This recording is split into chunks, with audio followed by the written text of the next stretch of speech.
sign today. I mean, kind of going down the list in order.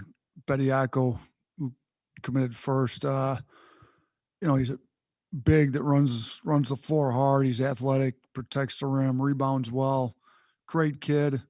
Obviously we got the Canadian relationship. He's played with Primo and Keon Ambrose, so that those three had a relationship already. So we're excited about getting him here. We've been recruiting him a while and really good relationship with him that we've built over a long time. And I can't wait to get him on campus and see what we can do. He'll give us a little bit different big than maybe what we play with this year, but we're going to, he gives us some stuff we didn't have. We didn't have the kind of rim protection that he can give us and the athleticism and some of that type of stuff. And then, we're going to continue to work on his skill level. We think he can bring a certain aspect that we haven't had here in the 2 years we've been here, and we're excited about it. So, and then Namari, we recruited Namari really hard out of high school, developed a great relationship with him, his family, his parents.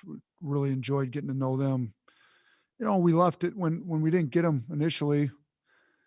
Thought we handled it correctly. Kind of, then, we still kept the relationship. Couldn't really talk to him and stuff after they committed, but we handled it correctly when we didn't get him the first time. They fouled back up. They watched us play a lot. They let us know they enjoyed watching us play. We still had high regards for him as a player. He's one of the best two-way players out there. We thought he was coming out of high school. He can really shoot the ball well. He can defend at a high level. He fits the way we want to play in that regards. We play multiple guards and, we had a lot of guards, but, he's coming in with the understanding he's going to fight for every minute he gets. And he wants to play in a system that's more like ours. And I think he's going to be great in our system. I think he shoots it well. He drives it. He can play multiple positions in the backcourt. And he guards at a high level. He's got a high IQ. So really excited about him as well. Obviously, he's McDonald's All-American. Him and JD are both McDonald's All-Americans coming in. We've got Quinterly. That gives us 3 former McDonald's All-Americans, which I believe is the first time in school history they've had 3 on the same team. So 3 guards at that. I think our backcourt be one of the strongest in the country with the addition of him. So excited about him. And then we added Noah Gurley. We added a good big in Jordan Bruner as far as grad transfers went last year. Noah is a guy that we played against twice, really had a hard time guarding ourselves. Didn't really have an answer for him when we played him. So when his name popped up in the portal, the whole staff was fired up about trying to go after him. Just if you have a hard time guarding him, be a good addition. And plus he plays the way we want to play. I mean, he can make threes. He can play multiple positions across the front court. He's got good size and athleticism. He's a high character kid. I got to be friends with Coach Ritchie from Furman, said nothing but great things about him. So really excited. I think he gives us that versatile big that can play multiple positions, that's got a high IQ like we like, can play on the perimeter. It can post up as well, can shoot the three, can pass, dribble, and shoot. So he fits what we want as, a forward. I don't know that we play many centers per se, but he's going to be a good addition for us. So those 3 are big additions to what we have going, and we're excited about it. All right. Thank you, Coach. This time we'll go ahead and take questions. We'll begin first with Cecil Hurt. Hi, can y'all hear me all right? Yes, we got you, Cecil. Okay. Coach, just were you a little surprised that 3 players ended up available of the quality that you got in the late period? And are you going to look more at the roster before you make any kind of further decisions on Yeah, so we had been on Bediako. We knew his decision was coming after the season. We knew that all the way back in the fall. He kind of told us it was going to be, either middle of the season or after, and it kind of got pushed to after. So, with the way the transfer portal's going, I think there's always going to be good players available late, to be honest with you, moving forward, just with the way everything's going with college basketball. And I think the Division I Council recommended, and I think it's got to get approved, but it'd probably get approved that with the one-time transfer deal. So my guess is there's going to be pretty good players available in the spring moving forward. As far as the roster goes, we're one over. I feel like we handled this right last year. I think we've, earned the right to let it play out and handle this. We sat down and had some of these meetings are difficult meetings, but I think there's certain players that are better served to be in a different program for their own personal good. So I don't have an answer yet as to who won't be here next year, but it's a good problem to have. I mean, it's still an issue. We got to deal with it. It's not fun all the time, but I think we placed players that were on last year's team or our first year, I should say, or I shouldn't say place. They decide where they want to go, but we encourage some of those guys to maybe find a better fit. And I think a lot of them did find a better fit. They went to places where they played more minutes, where their game fit that system better. And it may be one of those deals where either the player decides he wants to, or we kind of encourage it, or whatever, however it works. But we'll be down to the number that we need to be down to when it needs to be there. Drew DeArmond, go ahead. Yeah, Coach, I wanted to ask you, you've got a lot of talent now on this roster. And I know when you first got to Alabama, you talked about playing an 8 and 9 man rotation at Buffalo. You had a deep team this year that could play as many as 10 guys. As with the way you've been able to recruit at Alabama and recruit at the highest level, and with JD Davison coming in and a lot of, guys that can make an immediate impact that weren't here this past year, is your philosophy changed as far as playing more guys and maybe playing 10 or 11, even though I know it's hard to do to get them the minutes that they want?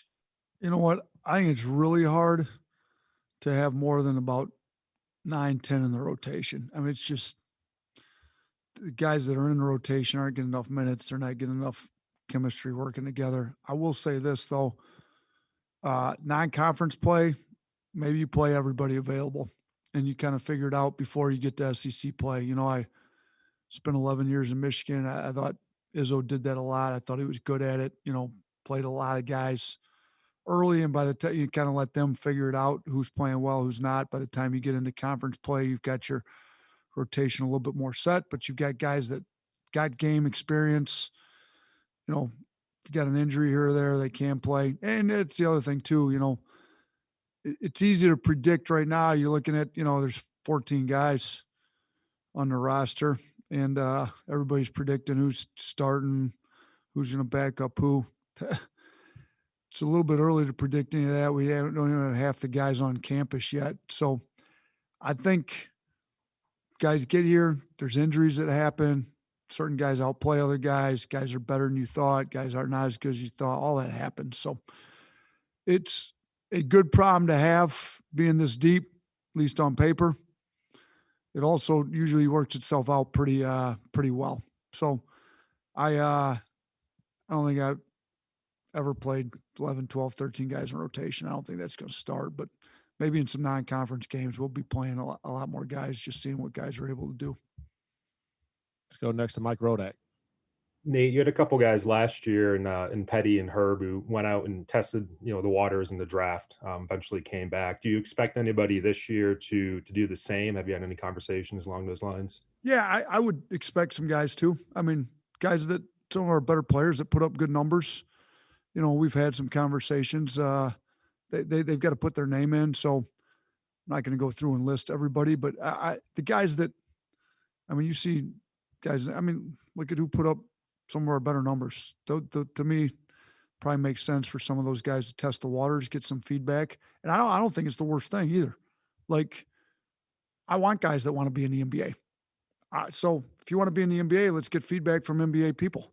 I can call and get a lot of it my own without them testing the waters. But, when they put their name in and test, then now they're able to kind of get more of that on their own. So I like getting feedback from NBA guys on our guys. It only makes them better for us too. So, and here's what I'll say too. If a guy's got a guaranteed first round contract, he probably needs to go. Like, we're here to make our players better. We're here to make their future better, if you've got that type of guaranteed money, I'm not going to convince you to come back if it's not the best decision for you, your family, your future, your career. So, they got to get feedback like that on that stuff. So I would expect there'd be a few that would test it, see what they've got. But, at the end of the day, if they don't have a guaranteed first round contract, most of the time it makes sense. Come back, try to play your way up into it.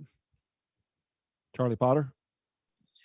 Kind of along those same lines, Coach. Have you had any conversations with the seniors from last year's team to maybe take advantage of that NCAA waiver? Or if you already have, just what were those conversations like? Yeah, I talked to them about it during the year, after the year. They all know they've got the option. I think none of them are planning on using that option right now, to be honest with you. I think they've all had really good college careers. Alex Reese is on pace to graduate. Herb Jones has already graduated. John Petty's on pace to graduate. Jordan Bruner graduated from Yale before he got here. He's on pace to finish his master's.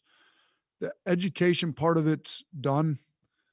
They're now at the point where they can go make some money playing at different levels, possibly for different one, but like if you're talking about like Herb Jones, I mean, he's SEC Player of the Year, Defensive Player of the Year. It happened 3 times in the history of SEC. It's probably time for him to capitalize on what he did this year. So I wouldn't try to talk a kid into coming back to serve us and me. No, if it's what's best for the student athlete to go make good money coming off a really good year, then they need to go make money. So I think with Herb, like, go make your money. You just were SEC Player of the Year. With John Petty, he came back last year to play his way up higher into the draft. He's got to work his way. He's still got work to do here in the spring, but he had a really good career here. Really good. We won. We did things here that some regards had never been done here before, and he was a big part of it. He's probably done what he can do here, and it makes sense for him to move on. And Bruner and Reese, I think, can go play on some level somewhere. I think, they've got their degrees, they've got their education fulfilled. I think if it made sense to come back, I think you'd do it. But I think with most of these guys, I think it makes sense that they try to go start playing professionally and make some money doing it. And if they all have the option to come back, I would love to have any of the 4 of them back, but I don't think it makes much sense on at least for some of them. Tony Tsoukalas, go ahead. Hey, Nate, you mentioned the one-time transfer policy. Just what's your feelings on that and kind of moving forward? How do you see that playing out? I mean, it's kind of gotten to that point. It would have been nice if it was there before, because it seemed like it was pretty arbitrary with who they were granting waivers to and who they weren't. So for whatever reason, we ended up on the bad side of that one with Quinterly, which made no sense at all to me and still makes no sense. So at least now everybody's eligible. So if you want to transfer, you're eligible. You get one time. After one time, then now you got to sit. To me, the question is, what are they going to do with the 2-time transfer? Is that going to be a waiver process? To me, it's just make everybody eligible on the one time. And then I don't, after once you've had 2 tries now, you'd have to make it pretty clear cut on what that waiver policy would be to get eligible on a second one. But I mean, I'm fine with it. I think somebody sent me something today. I think there's only 3 Power 6 programs in the country that don't have anybody in the transfer portal. I think it was from what was sent to me, it was us, Michigan, and UCLA, if I'm correct, if that was accurate. So I'll say this, I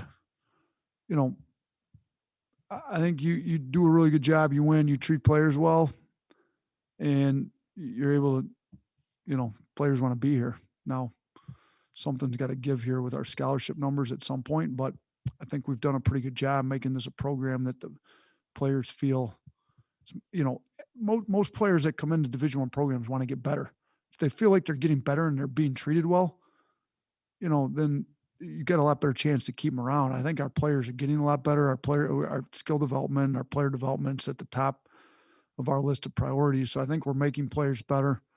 We treat them really well. At the University of Alabama, the entire athletic department, players, student athletes get treated extremely well here. They're more than well taken care of with all kind, between their nutrition, our training facilities, our staff, the facilities they got here to work out in, our strength and conditioning coach. There's a lot of really good stuff going on here. So we have not had the downside of the portal really. We've gotten the positive side of it, being able to add some pieces each year. So hopefully we can continue to add pieces and not lose pieces that we'd like to retain, if that makes sense. All right. We got just a few more questions left in the queue, so we'll just wrap it up with these questions that are already in here. Let's start with AP Stedham first. Hey, Coach, congratulations on your class. Thanks. I appreciate it. Oh, you're welcome. Coach, I think it's the second time. 81 was Bobby Lee Hurt, Enos Watley, and then 82 Buck Johnson all together, those three. Oh, so McDonald's this, guy. is the second time there's been three McDonald's All-Americans? I believe that's the case, Coach, but that's great for you. I'm going to put that on my SID. He told me it was the first time. So either you're right or he's right, but you both can't be right.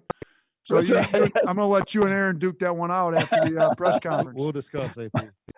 We sure will. We sure will. Hey, Coach, what would you like to see from JD Davison moving forward at the guard position? And then any initial thoughts on the schedule, the upcoming schedule, some teams you'd like to bring in that never have played in Tuscaloosa, anything of those along those lines? JD Davison, I mean, he's one of the most athletic, dynamic guards in the country at any level. I think he's got ridiculous upside. I think with the way that we play, with the floor opened up, with the speed that we play with his athleticism, I think he's going to be really hard to guard. I think with the shooting that we're going to put around him, it's going to keep the floor spread. I think he needed to go to a spot that, or I shouldn't say needed, he would have been good anywhere he went, but it helped him to go to a place that values shooting like we do, to keep the floor spread, to keep the lane open for him. But he's going to, I mean, you put him and Quinterly out there, it's going to be hard to keep the two of those guys in front of you. And then, you also saw we've got Shackelford can drive the ball. We've got other guards that I think Primo's really starting to come on with. We've got some really good guards that are going to play well together that can all pass, dribble, and shoot. So, but yeah, I'm excited to coach JD. I mean, his highlight reel, I mean, it's pretty ridiculous, to be honest with you. So we'll get some plays drawn up for him. That's for sure. But as far as the scheduling goes, me and Adam have to sit down and go through it. Some of the games that were postponed from like Houston's coming back into town. I think you guys have gotten to know me well enough.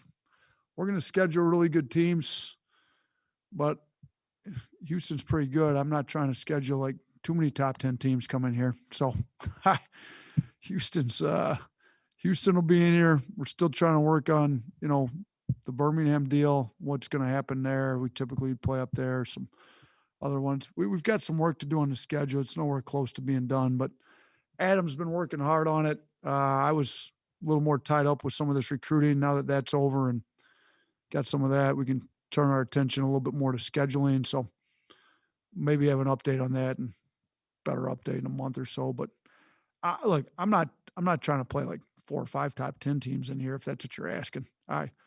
Houston's good. Maybe we get another one in. I don't know, but it's not really the way it works when you play in the SEC. You got enough top 10 teams in conference. You're not scheduling a bunch of them out of conference. We've got the Big 12 Challenge. We're going to Orlando in the Advocare. That's got a solid field. I mean, there's only so many really high level games you want non-conference. There's an art to doing the scheduling thing, and I think we've done pretty good with it, to be honest with you. You look at our strength of schedule, it's really high every year, so it'll be high again. Follow up from Mike Rodak. Yeah, Nate, I think we'd be remiss if we didn't ask about Fluff. and just the impact that he made on you and the program, and just how the program might remember him going forward. Yeah, I'm glad you asked. I was at the funeral Sunday. It was a tough deal. I mean, standing up there in front of a family that lost their son at way too early of an age. I mean, that was hard. I got to see. I had met the dad at the South Carolina game, and met the mom. But to see them in those circumstances was not easy. So we're gonna find a way to honor Fluff here. Hopefully, keep his legacy around the program for as long as I'm here. Hopefully, a lot longer than that. I mean, he's what embodies college basketball and college sports. I was on the phone with a lot of NBA execs, scouts today, going through different things that they had questions. I had a few questions for them. One of them made a statement. I love it. Like, he's talking about like the G League and stuff. Like, nobody ever graduated from the South Bay Lakers. There's students here, got a lot of alums. They remembered cheering for their team when they graduate. Like, he's what embodies college athletics. You've got a student section that's passionate about their team, about their sport, about the individual players on the team, about the coaching staff. Like, I just felt like he was one of us. I mean, he had been over to my house in the fall. He'd hung out with Brian at his house. Brian had taken him to dinner at Chuck's on Wednesday, the night before he was admitted to the house, 2 days before he passed away. I mean, we felt like he was one of us. So to lose one of us is not easy, and we're going to do everything that we can to honor his legacy here. And I just, my heart goes out to the family, but we're going to keep him in his spirit and what he's about kindled around here. And I'm glad the last game or the last season that he was able to participate in ended up to be as good of a season as it was, because it's fitting that, arguably the best fan that's, I've only been here 2 years, so I don't know. Maybe there were some other great fans, but that he was unbelievable. So tough to lose him, but we're going to honor his legacy moving forward. All right, we got a question from Drew DeArmond, and then we'll end with Jerry Tipton. So let's start with Drew. Coach, great testimony on Fluff. He meant a lot to a lot of people. I did want to ask about one current player we didn't get to see this year in his recovery. How is Alex Chiku recovering from his torn Achilles, and what role do you see him potentially competing for and making an impact for you coming up this coming season? So he's not able to go live or anything yet. He is able to shoot. He's able to do some stuff off 2 feet. He still can't jump off that right Achilles, the one that he tore. He's still a little ways out from being able to do any of that, but he's in the gym. He's put on weight. I mean, he's 6'11", I think 243 was the last one, pushing 245. So he's put on a decent amount of weight. He shoots it. We've talked to him about what his role is. He's playing more like a 5 that plays on the perimeter. Our 5s don't play like traditional 5s. So, but he's bigger, stronger. He's going to need to rebound, shoot it well for us, but he's coming along. I mean, he works. He wants to be in the gym and work. It's just hard. It's hard to predict where he's going to be right now, because you're not seeing him healthy and live yet. You're seeing him still, he's still not recovered. So he's on pace. He's where the trainer wants him to be. Clark says he's doing well as far as where he's supposed to be on a timeline, but he's not doing anything live. And we started workouts last week. We've got workouts this week, and then we've got to stop. You got to stop a week before finals. So we really only have the rest of this week, and then they've got the next 2 weeks off. Finals are done. They go home for 3 weeks and come back. So after this week, they got 5 weeks off with us. So hopefully after those 5 weeks, he's in a lot better spot where we can see him go a little bit more live, and got a better answer for you on that. All right, Jerry, you're up. Yeah, Nate, I just wanted to also ask you about the transfer portal. How how prominent is that in the overall recruiting process? Where do you see that going? Could it supplant recruiting high school players someday? Shoot, I think in some programs it probably has, to be honest with you, Jerry. I mean, it's, I think, you know, I think what I'd like to do and where I think, you know, some other programs is kind of use it to piece in where you've got some holes. You know, you look at the two teams in the national championship game, you know, Andrew Nimhart started for Gonzaga, transfer. Look at Baylor, they had some pretty good transfers. One of them came from here. It's a little bit different deal with, you know, with his situation, but I think you can use it to piece in where you need immediate help, but I certainly don't want to quit recruiting high school guys. I mean, there's really good players coming to high school every year that I'd like to get in our program, as we've done. You know, we've got Bediako and Jason Holt, who I think is going to be great. I think he's really fits what we want. JD Davison.